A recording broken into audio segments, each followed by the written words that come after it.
think about a survey, you've got those 5-point scales where people tell you, they give you the answer themselves. Are they happy, unhappy? Is something negative, positive? Do they agree, disagree? Is it important, not important? They tell us on the 5-point scale.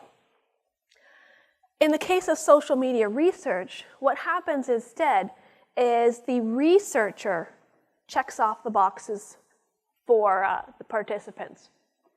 It seems fairly easy. If you read the first one, the wreck of the Costa cruise in Italy, there's a typo there.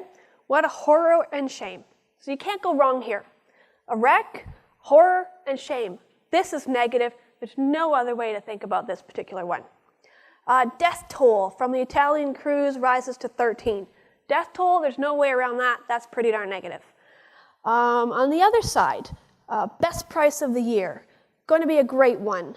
They are the best. It's pretty simple here. We've got some negatives. We've got some positives. You really can't go wrong. You really can't misinterpret what's happening. Is that true? You really can't misinterpret what's happening? All right, let's have a look at, let's go into YouTube and listen to some conversations. And let's think about how these people will communicate in the written space. That was English. That was from our friends in Newfoundland. Newfies. We love them. But you know, across the States, there are all different slangs and accents and all kinds of things going on. And when folks get down to type at their computer, they type how things sound. And if new doesn't have a K, it doesn't have a K. They write what it sounds like. Yeah, that was English. That's awesome. Okay, so here's another example. Let me give a little bit of a preface here. Some of you might think it's funny. Some of you might not think it's funny. You might think it's a little bit offensive. There are swear words in there, but they're kind of bleeped out. So if any of this is like a little bit nerve-wracking for you, do a little bit of this, a little bit of this. But keep in mind that this is real language. It's put into a comedy format. It's kind of funny. But people actually speak like this. And when they go into the social media space, they actually write like this. Okay, so the point there, and there is a point, it's not just funny. People actually talk like this, and they actually write like this.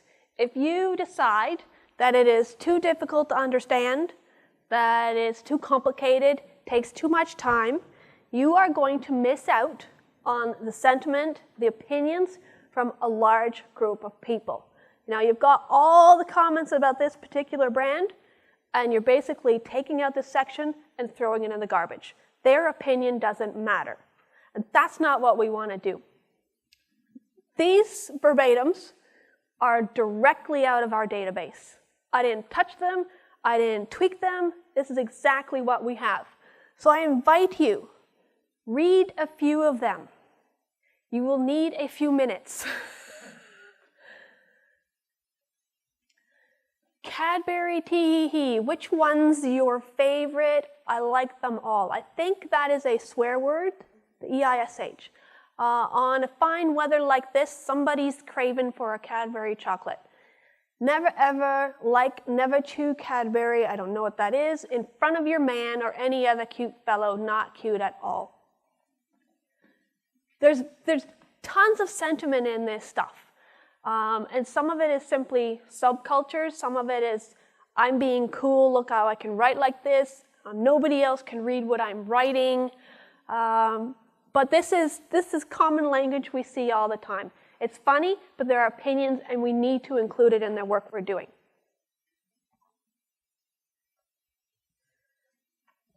And of course, along with the subcultures that have their own kind of language, there are people who just use regular language in regular ways, but it does not suit what we want to do. It's just not set up in a regular way. But we still have to pick out the right words and the right sentiment. So it's all grammatically correct. But if you're just listening, not paying careful attention, different words and phrases can mean different things to different people. The person who wrote it knows exactly what they meant. And it's up to us to figure out what they meant. And we can easily misinterpret it and come up with the wrong opinions in the end. So that's yet another thing we have to concern ourselves when we're doing social media research. Let's look at one last video. Any fans of Big Bang? Phew, good, me too. There's not a whole lot of folks in here that I know very well, but those who do know that about to up here I'm sarcasm and the last 5% is serious. So if you were to read anything that I wrote in Twitter or on my blog or somewhere in a casual space, Facebook, you might not realize that most of what I'm saying is just a big joke, just sarcasm full of silliness. So if you were to go in there and code something that I wrote, the sentiment of what I wrote, chances are you'd be wrong because you don't know me personally, you don't know my sense of humor, and it just wouldn't come with the same context that you're familiar with, that you understand. And the same thing goes for most of you. I don't know you personally. I don't know your sense of humor, so whatever you happen to write on Facebook or Twitter, if you're kidding around and it's not obvious, I will know that. And I'll think you're kind of weird or kind of strange, and I don't know why they wrote that, but chances are you might have just been being funny. So unless you, again, here's another place where you could cooperate with me. If you're going to say something silly or funny or sarcastic online, if you could just put a little bracket and say sarcasm, I'd really appreciate it. And tell your friends, have them do the same as well. But that's one of the things that we have to deal with social media. So if you think about the last movie you went to, the last video game that maybe you or your kids are playing, let's think about what that game actually was. Full of blood and guts and gore and people dying and getting killed all over the place and explosions and fires and stuff burning down, and it was awesome. The only word that mattered in everything I just said is the word awesome. The rest of that was simply a description of the product. And if you come back to, it works on the other side as well. I just saw this, a romantic movie, a woman and a man, they met and they went out to dinner, they fell in love, and everything was bright and wonderful, and it was the cheesiest piece of crap I've ever seen in my entire life. So all that romantic, fluffy stuff, the hugs and kisses at the beginning, that was a description of the movie. In the end, it was a cheesy piece of crap. So in terms of coding for sentiment, you need to make sure that what you're looking at is not the descriptions of something, but the sentiment towards something.